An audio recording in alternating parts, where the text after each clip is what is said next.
What's up there, guys? People on YouTube. So tonight in my video I'm going to be showing you my tile saws. I'm not going to teach you how to tile.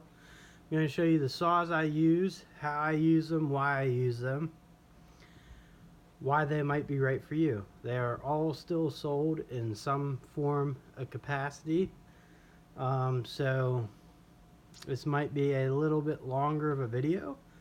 Should be fun, entertaining, or boring, but you'll get to see some tile saws and cuts and cool shit like that. So cheers everyone, and hope you enjoy. Alright, so this is the first tile saw I ever bought.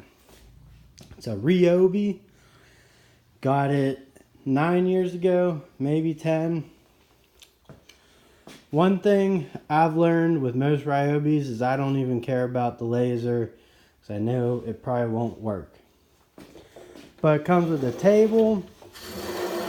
I did just WD-40 the rails. Kind of give you an idea of how that sits on there. It's just a wheel that rides along there, and then you got like an undercarriage over there. And this is these diamond blade. This is a saw I use a lot. It's 7-inch. The reason why I never really upgrade is because A, it still runs. I even thought the pump would go bad. They do sell a replacement one of those, but it works. And B, they don't sell them with wheels anymore. I can wheel this thing around. If you go find an actual job site, the cheaper rigid ones like $300 some. So and this thing's been working good. We'll give it a fire up here so you guys could hear it.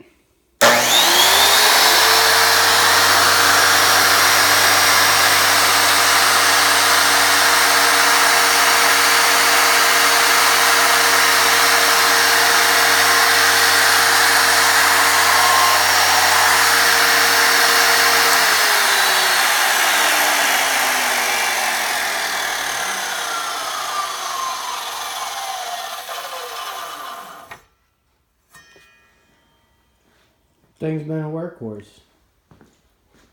My second edition was this. It is I think it's called Quep. I don't know. Just a 4-inch. This thing was $23 on Amazon. It's a 4-inch blade. I bought it mostly because when I do a backsplash, that's all I need. And when you do apartments, it's maybe 4 pounds. So out of all the crap you gotta carry, it's the lightest. And usually if I'm doing backsplash, depending on the type of tile, but it's usually glass or mosaic, I get these rigid ones from Home Depot. If it's ceramic or porcelain or something, I like these ones actually, out of the ones at Home Depot. This saw though can rip 2-foot pieces of ceramic tile. It can do that. It does all of that. It is a tabletop tile saw, so it's going to spit the water towards you, not away from you when you're pushing.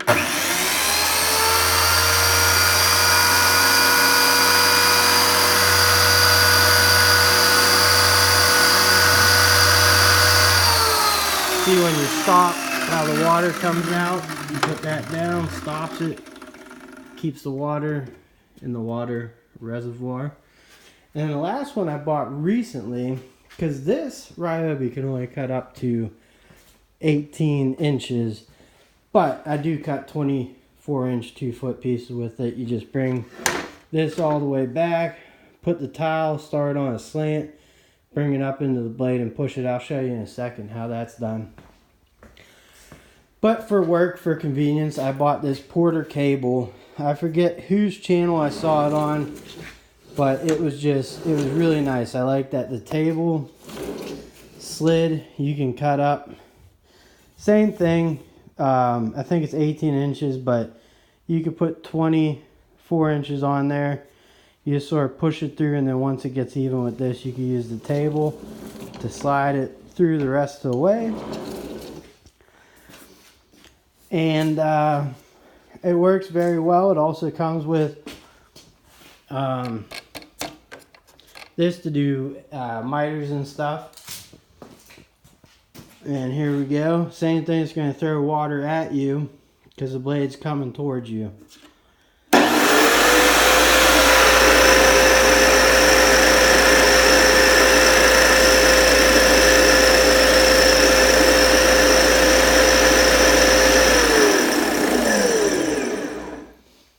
I really like this. I mean, it's pretty rugged. Pushing the place for the table to stop. There we go. So that stops in there. This lever here lets you bring the table out so you could hose the whole thing out. Pretty slick setup. This was $200. I believe I paid $180 for that originally. And that one was $23, so I don't know, say about $420, $10 or whatever. Thing is, if you want to make some good side money, you buy a saw like this and get good at tiling. That's all you need. Stuff lasts. Oh, last thing too. I'll tell you, I bought this 4 years ago. I didn't even know what the fuck Harbor Freight was. I bought this off Amazon, so I probably paid $10 more. It's a cutoff tool, but I use it with a Dremel 3-inch tile saw, blade on it. Works good if you want to cut around flanges and stuff for toilets. But anyways, let's make some cuts. I'll show you how these things all work for me. Alright, so the only other type of tile saw I don't have, I just wanted to demonstrate the few that I do have, is there's one that's kind of like a radial arm saw where you bring the saw across the tile. That's more for commercial type work or just high volume tile work. The blade on this is dull, and I'm going to see if this will cut it. I don't know, it might just crack it. I also have to do a few adjustments here, but let's see what we get.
Brand new blade's gonna make a world of a difference, but bring this over here.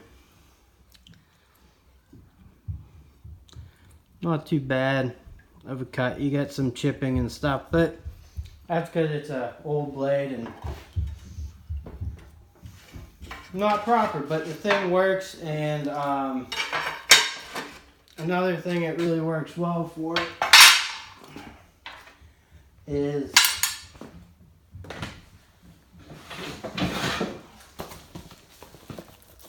this type of tile that has the, I think it's the mesh in the back. It's mosaic, but the reason why this saw is a lot better for the mosaic type is you have a table to help guide you through. And usually with these, see, it has the mesh back, so usually you're cutting out how you have to cut out and just laying.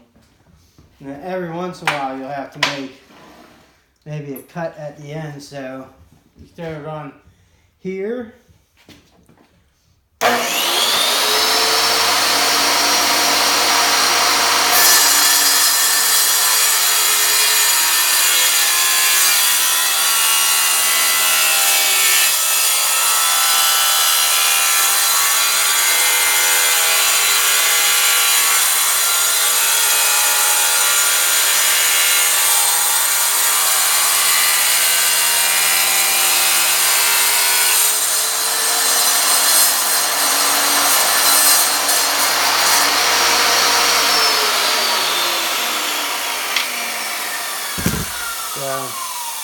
That's the cut side there. Did a pretty good job. As you can see, I took a little bit off of that row. And it's really hard to cut it on the tabletop kind because it's hard to just slide them through without them going all like this. So on to the next. Now I'm just going to do a little demo with the tabletop, the 4-inch one, the small one. It does come with a ripping fence, but it's plastic, it wobbles. When you're doing tile work, you will have your quick squares, or some people call them speed squares. I use the big one as my actual guide when I'm cutting tile. I'm sorry, wrong side. That's as solid a fence you can get. So we'll cut this. Let's say this is glass tile, or maybe it's another thing too. All these blades are dull, so you know, it is what it is. It's what I have. Here we go.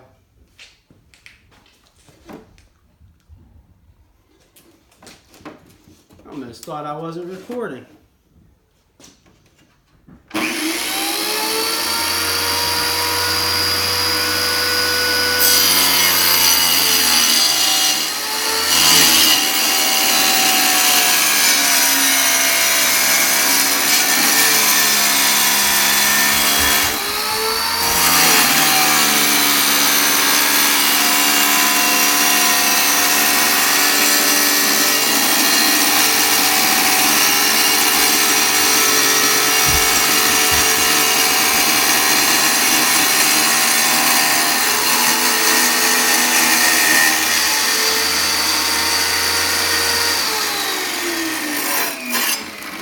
There you go, that's 18 inches.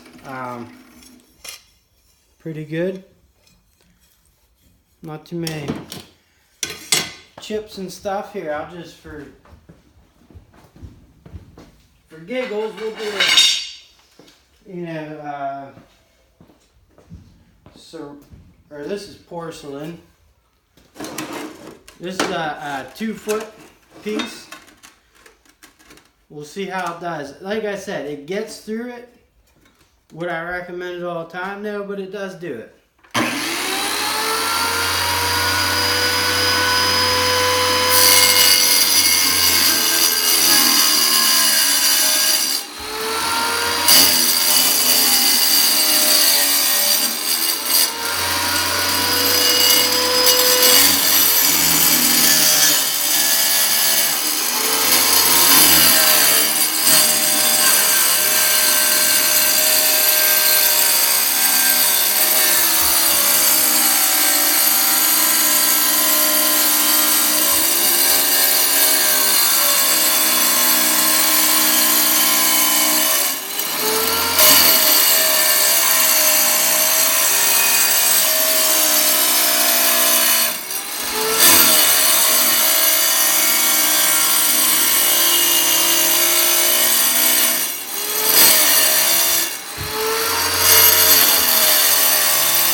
Again, just for show.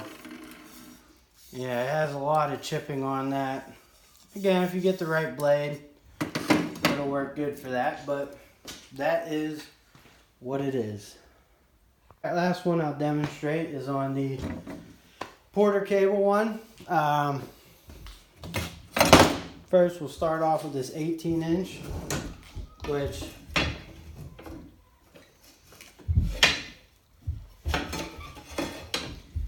well, I guess this may be more than 18 inches, but what I'm going to do is I'll start it, slide it down to this thingamadoo. Very technical here. And then just let it rip.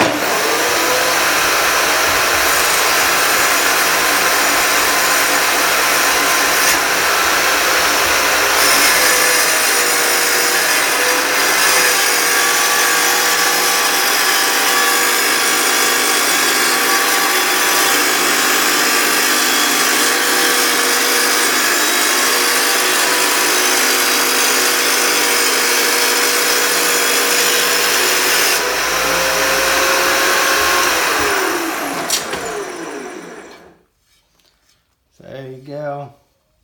Not much chipping. Again, new blade would help, but here's a 2-footer. This is kind of why I really bought this table. It works a little better than the Ryobi for these bigger pieces because of the guide, the fence guide in the back here.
That's no problem. Like I said, the mesh ones with the ones with the mesh backs and stuff, they slip and slide a little too much, even if you fence them in, box them in, especially the small stuff. This stuff is bigger material. So let me clean up real quick and give you some final thoughts. With the Ryobi, cleanup's pretty easy. It also has a port. You can have a hose directly plug in, and it'll shoot all clean water, fresh water, all day long. And then right here we got a drainage, and then just throw a bucket under it. It drains out pretty good. This tray comes out, the pan. I usually just hose it all down, engine and everything, motor and everything. As for these, there's the innards. There's a little hole right there. You just sort of dump it out that way. And then with this one, the Porter cable, there's a drain plug in the back. Pop that up. It empties. This, my favorite saw. Let me get this cleaned up. I'll come back, give you my final thoughts again. Wrapping up the video. I'm gonna use the Gojo, that Eco Falcon gave me. Clean up some of that glass off my watch. Yeah, from the tile and stuff and whatnot. So for me, that's a fun video. I enjoyed it. I like doing that. The Ryobis worked great for me. I keep thinking upgrade, get one that does 24-inch cuts, but to be honest with you, a lot of like the work I do, if I do a kitchen, I lay the floor, so I'll either usually take the Ryobi, but the Porter cable is slowly becoming a favorite of mine. But we usually do the floor, and then we'll do the backsplash second, a few days later. So you do the floor, let that dry, do the grout, get the cabinets in, then you get the backsplash in. I pull up the 4-inch the little 4-pound quep or whatever. The Ryobi, like I've said, had 9 or 10 years. The reason why I bought it, so I could tile my own bathrooms. For me to hire a half decent contractor, I probably would have paid him for one bathroom more than it cost me to do all of mine. Are all mine perfect? No, but I like them, and I'm getting better each time I do tiling. You know, I've been doing it for a long time now, so it's definitely been getting. I enjoy it. I enjoy doing it. Anyone can learn. It's not hard to figure out. To do the basics. I'm not saying I'm an expert or anything like that. I'm not a tile guy. I'm not a floor guy. Just I lay them at work, and you know, those are people's homes, and I try to make everything look the best I can, last the longest, and that's it. So I appreciate you guys all supporting me. I've really been proud of the channel growth, even though lots of ups and downs for me. It's still been a blast. I enjoy it, and I hope to see you guys on the next one. Later.